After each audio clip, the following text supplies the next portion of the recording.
So if you guys follow the channel, then you'll know I've done several videos on this generation Santa Fe already, and this week Hyundai actually sent me the top calligraphy trim level to drive, give you my overall impressions, and I have to say it has solidified my very positive views of this vehicle, being a great value and overall a great daily driver. And I have to say, with the 2.5 liter turbo, it's actually quite sporty and fun to drive.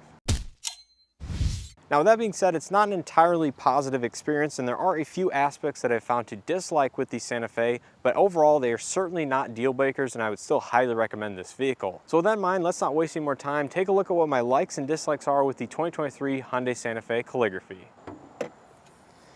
Now, believe it or not, my first like about the Santa Fe, specifically here with the Calligraphy, is the 2.5 liter turbo paired to the 8-speed wet dual clutch transmission.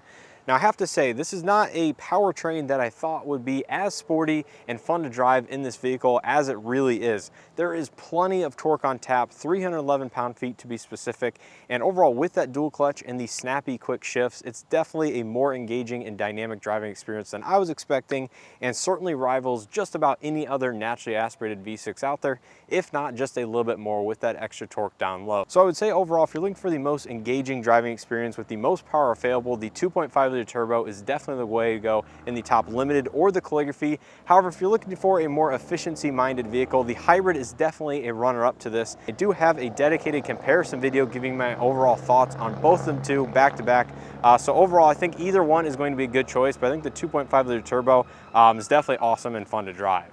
Now, my second like about the Santa Fe is just how spacious the interior is. So yes, this is a mid-size two-row SUV, but all aspects of the interior make very good use of space, and just the overall passenger volume is plenty for a small family, or even if you're just a couple and want additional room on the inside. The Santa Fe certainly offers that with ease. Now, the front seats of the Santa Fe do offer a good amount of width inside between the door panel and the center console. That was actually something I found last week with the vehicle I was reviewing, was that the overall width from the door panel to the center console was a little bit on the narrow side of things. Here in the Santa Fe, that is not the case. It provides plenty of room if you are a larger individual or just like extra space, say you have winter coats, wear heavy clothing, anything like that. This would be a great option for that.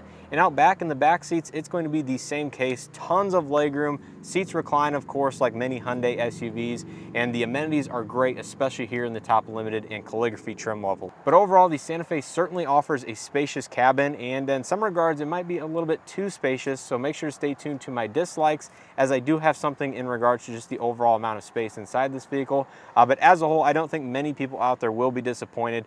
Now, my third like about the Santa Fe is all of the physical controls here on the interior. I don't think there is one touch-sensitive, touch-capacitive button anywhere on the inside outside of the touchscreen infotainment system itself. So I think that is one reason why you should strongly look at this generation, especially if you're looking at maybe a Tucson and don't like all of the touch controls, is this vehicle has physical buttons, physical controls everywhere on the interior. And it is unfortunate that some manufacturers, including Hyundai and some of their vehicles, are going away from all physical buttons. I think it makes it super easy to use, super ergonomic on the inside, and just the interior makes it a better day-to-day driving experience, in my opinion. Just having buttons that you can push, go exactly where you want to go here on the infotainment system, and it is really just a nice feature to have. And I think once you have a vehicle without physical buttons, you realize in certain cases just how easy it is to use physical buttons. So overall, that is one of the things I really do like and always have liked about this generation, is just the interior layout with all the physical buttons and knobs. Now, my fourth like here on the interior has to do with the wireless charging pad design and performance. Here in the Hyundai Santa Fe, the wireless charger is actually a fairly unique design here in its vertical fashion in the center console. So you can see I have a phone in there. It's just a little slot with a little tension spring-loaded flap. So you insert your device, the flap kind of keeps a little bit of additional tension on it, and you can see the little orange indicator light right here, which will turn green if your device is fully charged. But overall, the design works extremely well. It never fails. It keeps the phone in place, keeps it charging during your drive, and I think this is something that other manufacturers really need to pay attention to if they're going to offer a wireless charger in their vehicles, is that they need to have a device that works consistently and that does not air out after just a few seconds of having the phone charging. Either it's because it's moving moving around while you're driving or just because there's a case on the device. This wireless charger is 15 watts, solid performance, and I've really never had an issue. It is a little bit quirky how Hyundai enables a wireless charger. You have to have all 4 doors closed inside the vehicle and stuff like that. But overall, when you're moving, when you're driving, it is not an issue. And overall, I have really enjoyed using it. Now, finally, my fifth like about the Santa Fe Calligraphy is going to be all the technology here on the inside. Now, this uses most of the same technology as other Hyundai vehicles in the lineup, including the 10.25-inch touchscreen up on the dash and the 12.3-inch fully digital gauge cluster. Now, one reason I really like the technology is because it's just easy to use. It's not like other manufacturers out there that may overcomplicate their systems. And sure, this might not be the most technologically advanced system out there, but it is certainly consumer friendly and just very easy to use. You have your integrated Hyundai driver profiles, which you can link to the memory seats on the driver's side. You have built-in wired Android Auto, wired Apple CarPlay, Sirius XM, AM, FM, USB inputs, built-in navigation, and just the whole 9 yards of anything you'd expect on a brand new vehicle these days. And like I said, it's easy to navigate. All of the icons and menus are laid out extremely well. You have integrated BlueLink functionality, and really there's not much more you can ask for on a day-to-day use case with a vehicle like this. And similarly, the 12.3-inch fully digital cluster in front of the driver provides all the necessary information. It's bright, colorful, crisp resolution. Again, provides all of the information you really should need on a day-to-day basis, including speedometer on the left, tachometer on the right, digital and programmable configurable displays in the center, including you can put your navigation up here, see what the all-wheel drive system is doing, tire pressure, all of your Hyundai safety systems and stuff like that is really laid out extremely well, easy to read. So as a whole, that is one of the things I've really enjoyed about the Santa Fe and most Hyundai vehicles in general, is that it's simple technologically, easy to use, and very easy to recommend as well. So that's going to do it for all of my likes here with the Santa Fe, but there are a few things I dislike, like I mentioned, and the first one has to do with the overall space and just the layout of the cabin. Now, I know it is very spacious, ergonomically it's very good, but my first dislike has to do with the armrest height in addition to the center console height.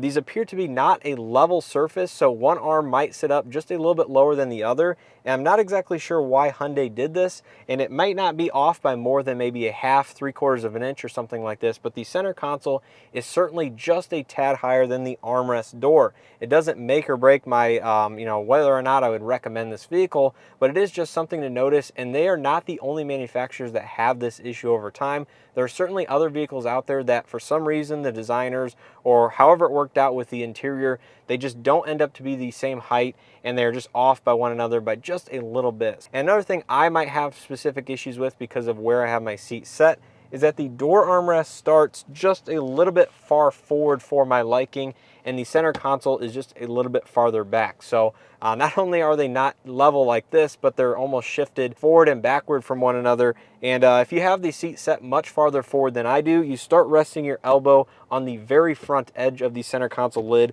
almost where the wireless charging starts. So that's all that I have in terms of complaints for the comfort on the inside, and that is my first dislike with the Santa Fe. Now, my second dislike here on the interior has to do with the fact that there's still no wireless Android Auto, no wireless Apple CarPlay for these systems with built-in navigation from the factory. Now, I have seen some rumors that there may be some adjustments later this year that Hyundai might start rolling out wireless capability to the navigation systems here inside of their vehicles. Now, whether or not this is going to be retroactive still is to be determined, but maybe in the future some of their built-in navigation systems will also be capable of wireless Android Auto, wireless Apple CarPlay. So getting out of a vehicle that did have that last week here on the channel really makes me not like the fact that it has to use a wired connection just to use that functionality, as it starts to clutter up some of the interior center console spaces, given the data port is located right here next to your secondary cup holder, which yes, can be hidden out of the way if you have a wireless adapter here. But overall, that's just something I really dislike, and is my preferred use case on a day-to-day basis, using some of the music streaming services available through Android Auto. So that's my second dislike here on the Santa Fe. Hopefully they can resolve that with the next generation. Now, my third dislike here on the interior actually has to do with the stereo performance. Now, this one being a Calligraphy does have the upgraded Harman Kardon stereo, but I have to say Hyundai stereos over the years have seemed to have dropped off in quality and performance. Now, I'm not sure why that is exactly, but back in 2015, 16, 2017, some of their premium systems were extremely good, and I have a couple experiences with these systems, back in the early Genesis models, some of the even upgraded systems in the Sonata and etc. They were very good, offered a great volume, great performance, had a ton of power behind them, but in recent years, Hyundai's premium audio systems have seemed to have fallen off in the performance category. I've heard complaints from several people, owners that have, the upgraded Bose, Harman Kardon, anything like that, that say they just don't get loud enough, don't seem to have enough performance or amperage behind them, and maybe the speaker quality themselves has gone down as well. And I have to say that leads me to dislike the one here in the Santa Fe. It's not a bad system by any means. It's certainly better than the base 6-speaker system offered in some of the lesser trims. But in terms of a premium audio system from other manufacturers, I would say it is slightly behind those others. And it's just really something that I think Hyundai should focus on in their future models, is making the upgraded premium audio systems just a little bit better than they were. And maybe go back to using the same, systems that they had just, 5 to 7 years ago in some of their other models. So really, like I said, not a bad system by any means, gets plenty loud, still has a lot of bass. It's just maybe not as good as some of the other premium systems from other manufacturers out there. Now finally, my fourth and last dislike here with the Santa Fe has to do with that MPG number right down there. And that is what I have been averaging here over a couple hundred miles with my time in this Santa Fe, driving in my normal day-to-day conditions, which again are mostly city type of driving. So got to cut some slack to this vehicle in that it is mostly a city type of environment. And this vehicle is rated at 21 mpg in the city with the all-wheel drive. And I have been getting right at 21. As you can see, I have been idling here for a few minutes, so it's ticked down a couple tenths. But being that it is only 21 mpg, that means I'm not exceeding the mpg or EPA ratings, and that is something to consider, like I mentioned in my hybrid versus 2.5 liter turbo video, is that the hybrid gets significantly better mpg in the city. And granted, it doesn't have quite the performance, but it has a lot more performance than the base 2.5 liter naturally aspirated 4-cylinder. So I would say it is certainly a trade-off. You're going to get worse mpg with the turbo engine option, but it certainly offers a more dynamic, sporty driving experience. So overall, I have to put that on my dislikes just because it's not maybe exceeding or doing just a little bit better, maybe in the mid 20 mpg range under light, normal conditions. I'm not accelerating super hard at every stoplight. I'm not certainly using the performance of this engine to its max. And I'd say I've just been driving it kind of like the normal average driver would. And luckily I am meeting the EPA requirements, but it could be just a little bit better in my opinion. So that's going to do it for all of my likes and dislikes here with the 2023 Hyundai Santa Fe Calligraphy. Hopefully you guys enjoyed this video and or found something helpful. If you did, make sure to hit that like button below. It greatly helps out the channel in these videos. Subscribe if you guys are not already subscribed, and make sure to stay tuned for future week-long reviews from other manufacturers here. I really appreciate Hyundai sending out the Santa Fe so I can get a better understanding of what this vehicle is like to live with on a day-to-day basis. And I am very interested to see the next generation Hyundai Santa Fe, which has already made its global debut and should be available here in North America, maybe around the first quarter of 2024. So it's really not that far away, less than 6 months, and we should be seeing an all-new Santa Fe on your local dealership lots. Now, with that said, this generation is still quite impressive, even though it has been around for several years now. And overall, I really don't have too many negative things to say about it. I mean, these are the dislikes that I was able to come up with, and they are quite nitpicky, although the audio system thing kind of bothers me a little bit because it is their premium upgraded version, and I think it could be a little bit better like they have done in the past. But nonetheless, still a fantastic vehicle, offers a great sporty dynamic driving experience here with a turbo. I think the hybrid is definitely a compelling option for those that want efficiency and don't necessarily care about the full performance, although the hybrid is significantly better than the naturally aspirated 4-cylinder, and really not that much more money. It's still very affordable in the grand scheme of things, especially when you compare it to some of the competitors out there in the mid-size 2-row SUV segment. So overall, really impressed with the Hyundai Santa Fe. I appreciate you guys supporting here on the channel, and once again, a huge thanks to Hyundai for sending it out for me to review for you guys. So let me know your thoughts down in the comment section below. Do you agree, disagree, want to add anything that I mentioned in this video? Let me know your thoughts, and as always, I hope to see you guys in the next one.